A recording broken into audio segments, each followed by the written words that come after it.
आउ एक नुआ क्लास को मोर समस्त पाठक मंडली मानक प्रथमे स्वागत जनाऊँगी। आज आम प्रतिभा राय जाज्ञसेनी उपन्यासर कथावस्तु गुड़िक आलोचना करवा।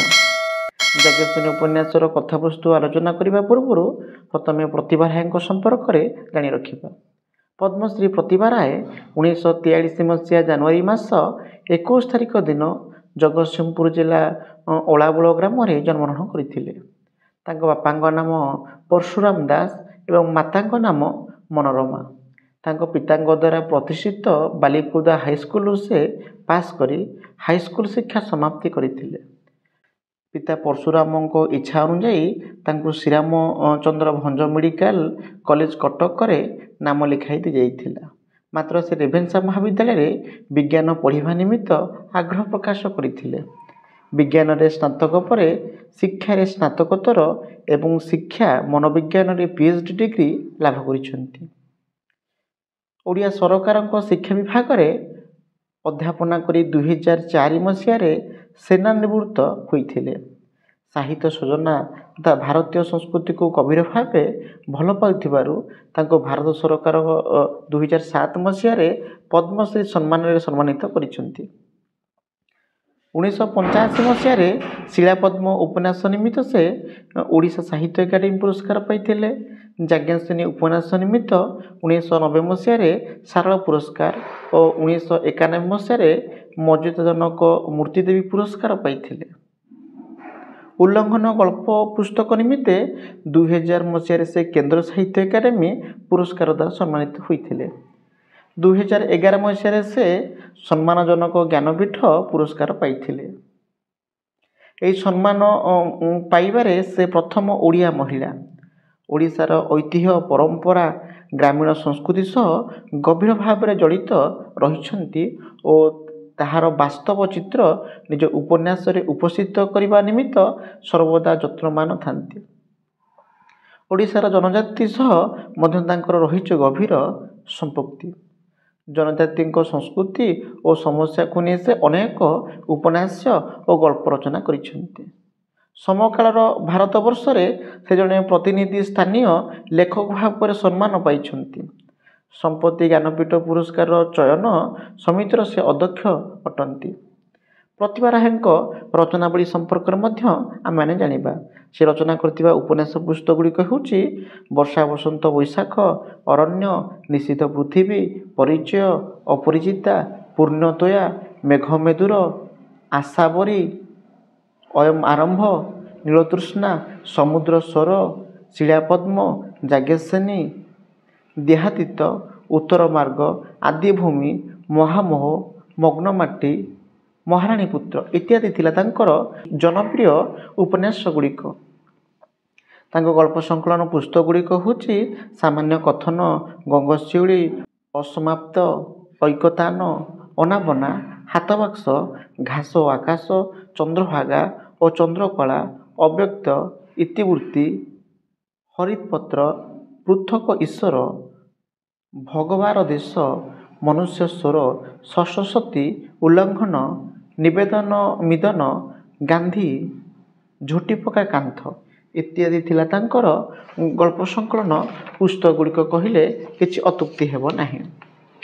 तांकर भ्रमण कहानी पुस्तक गुड़िक होउची मैत्री, पादपर शाखा प्रशाखा, दूर द्विविध, अपराधीर स्वेद, रक्ताक्षर, मेरु अभिसार, तुषार मरुर माया, न्यूयॉर्करू नागासाकी, फिनलैंड डेनमार्क और आफ्रिका नायिका नीलनदी इत्यादि तांकर होउची भ्रमण कहानी पुस्तक।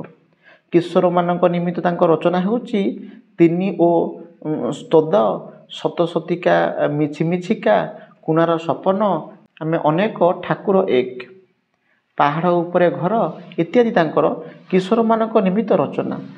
तांकर आत्मजीवन नाम होची पद्मपुत्र रे जीवन। तांकर गल्प उपन्यास इंग्राजी तथा बहु भारतीय भाषा अनुदित होइछि। तांकर बहुचर्चित उपन्यास जाज्ञसेनी 100तम संस्करण प्रकाशित हेबा सह इंग्राजी तथा 100टी भारतीय भाषा अनुदित हेबार विरल कृतित्व हासिल करिछि। ଏବେ ଆମେ ଯାଜ୍ଞସେନୀ ଉପନ୍ୟାସର କଥାବସ୍ତୁ ସମ୍ପର୍କରେ ଆଲୋଚନା କରିବା। ଔପନ୍ୟାସିକା ପ୍ରତିଭା ରାୟଙ୍କ 1985 ମସିହାରେ ପ୍ରକାଶ ପାଇଥିବା ଉପନ୍ୟାସ ହେଉଛି ଯାଜ୍ଞସେନୀ। ମହାଭାରତର ନାୟିକା ଦ୍ରୌପଦୀଙ୍କର ଜୀବନ ଲେଖା ଏହାର କଥାଭୂମି। ପୁରାବୃତ୍ତରୁ ଉପାଦାନ ନେଇଥିଲେ ବି କଥାବସ୍ତୁ ସଜ୍ଜୀକରଣ, ଚରିତ୍ର ଚିତ୍ରଣର ବାସ୍ତବତା, ଘଟଣା ଗୁମ୍ଫନର ପାରଦର୍ଶିତା ଓ ଉପଯୋଗୀ ଭାଷାଶୈଳୀର ପ୍ରୟୋଗରେ ଏହାର ଗଠନ କଳା ଉଚ୍ଚକୋଟୀର ହୋଇପାରିଛି।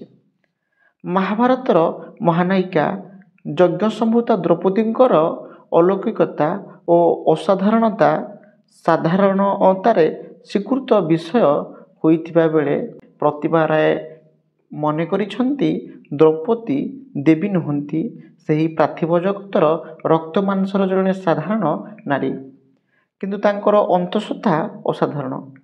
ସେ ବିପ୍ଳବଣୀ, ନୂତନ ଯୁଗର ଆବାହିକା। ଏହି ଚରିତ୍ର ମାଧ୍ୟମରେ ଔପନ୍ୟାସିକା ନାରୀ ମନର ଦୃଢ଼ତା, ତାର ପ୍ରାଣର ଆକୁତି, ତାର ହୃଦୟର ସମ୍ବେଦନା, ତୀକ୍ଷ୍ଣ ବିଚାରବୋଧ, ପ୍ରଜ୍ଞା ଓ ଅନ୍ତରର ଆସ୍ୱାହକୁ ଖୁବ୍ ଶକ୍ତିଶାଳୀ ରୀତିରେ ପ୍ରକାଶ କରିଛନ୍ତି। ତେବେ ସବୁର ଅନ୍ତରାଳରୁ ଯେଉଁ ସ୍ୱରଟିଏ କେବେ ସ୍ପଷ୍ଟ କେବେ ପୁଣି ଅସ୍ପଷ୍ଟ ଭାବରେ ଶୁଣାଯାଏ, ତାହା ହେଉଛି ଏକ ମର୍ତ୍ତ୍ୟମାନବୀର ପରମେଶ୍ୱରଙ୍କ ସହ ଐକାନ୍ତିକ ପ୍ରେମ ସମ୍ପର୍କ ଓ ତଜନିତ ଦୁଃଖ ଆନନ୍ଦର ଏକ ପରିପୂର୍ଣ୍ଣ ଅନୁଭବର ସୂକ୍ଷ୍ମ ମଧୁର ସ୍ୱରଲିପି। ଯାଜ୍ଞସେନୀ କୃଷ୍ଣଙ୍କର ଏକମାତ୍ର ଅବଲମ୍ବନ କୃଷ୍ଣ। କୃଷ୍ଣ ତାଙ୍କର ସଖା, ପ୍ରିୟ, ପ୍ରାଣଶକ୍ତି ଓ ସ୍ୱୟଂ ଆତ୍ମା। କୃଷ୍ଣ ସହିତ କୃଷ୍ଣାର ସମ୍ପର୍କ ସର୍ବବିଧ ପାର୍ଥିବ ବିଚାରର ଊର୍ଦ୍ଧ୍ୱରେ। ସବୁ ପ୍ରକାର କଳ୍ପନାର ଅପରିକଳ୍ପିତ ସେହି ସମ୍ବନ୍ଧର ରୂପ। କୃଷ୍ଣାର ସମର୍ପିତ ଅନ୍ତରରେ ଗୋଟିଏ ମନ୍ତ୍ର ନିରନ୍ତର ଉଚ୍ଚାରିତ ହେଉଥାଏ, ସେ ହେଉଛି ହେ କୃଷ୍ଣ, ମୁଁ ତୁମର ସର୍ବ ଅନ୍ତଃକରଣରେ। ଏହି ଗୋଟିଏ ମନ୍ତ୍ରରେ ସତେ ଯେମିତି ଏକ ସମର୍ପିତ ପାର୍ଥିବ ସତ୍ତା ଦିବ୍ୟତାର ସବୁଜ୍ଜ୍ୱଳ ଆଲୋକରେ ଉଦ୍ଭାସିତ ହୋଇ ଉଠିଛି। ପ୍ରତିଭା ରାୟଙ୍କ ଯାଜ୍ଞସେନୀ ପାର୍ଥିବ ଜୀବନର ସମସ୍ତ ମାନ ଅପମାନ, ଦୁଃଖ ଯନ୍ତ୍ରଣା, ସଂଘାତ ସଂଘର୍ଷ ଭିତରେ ବିଶେଷ ଯାଏ ନିଜର ଆତ୍ମଶକ୍ତିକୁ ଏକ ନିଷ୍କପ ଦୀପଶିଖା ପରି ସ୍ଥିର ଦେଦୀପ୍ୟମାନ ରଖିପାରିଛି, ଯାହା ପାଇଁ ମୃତ୍ୟୁ ପରେ ସ୍ୱର୍ଗପ୍ରାପ୍ତି ଅଭିଳାଷ ନୁହେଁ, ବରଂ ପୁନର୍ବାର ଏହି ମାଟିରେ ଜନ୍ମଲାଭ କରି ମର୍ତ୍ତ୍ୟ ଲୋକକୁ ସ୍ୱର୍ଗରେ ପରିଣତ କରିବାର ଆକାଙ୍କ୍ଷା ପୋଷଣ କରିଛି। ଔପନ୍ୟାସିକଙ୍କର ଅନୁଭବ ନାରୀସତ୍ତା ହିଁ ଯାଜ୍ଞସେନୀ। ଏହି କଥାବସ୍ତୁକୁ କେନ୍ଦ୍ର କରି ବହୁ ଚର୍ଚ୍ଚିତ ଉପନ୍ୟାସ ଯାଜ୍ଞସେନୀଙ୍କୁ ପ୍ରତିଭା ରାୟ ରଚନା କରିଥିଲେ ବୋଲି ଆମେମାନେ କହିପାରିବା। ଯଦି ଏହି ଆଲୋଚନାଟି ପାଠକମାନଙ୍କୁ କିଛି ମାତ୍ରାରେ ସହଯୋଗ କରିପାରେ, ତାହେଲେ ମୋ ଚ୍ୟାନେଲକୁ ସବସ୍କ୍ରାଇବ୍ କରିବେ, ଲାଇକ୍ କରିବେ, ସେୟାର କରିବେ ଏବଂ ନିଜସ୍ୱ ଅଭିମତ ପ୍ରଦାନ କରିବେ।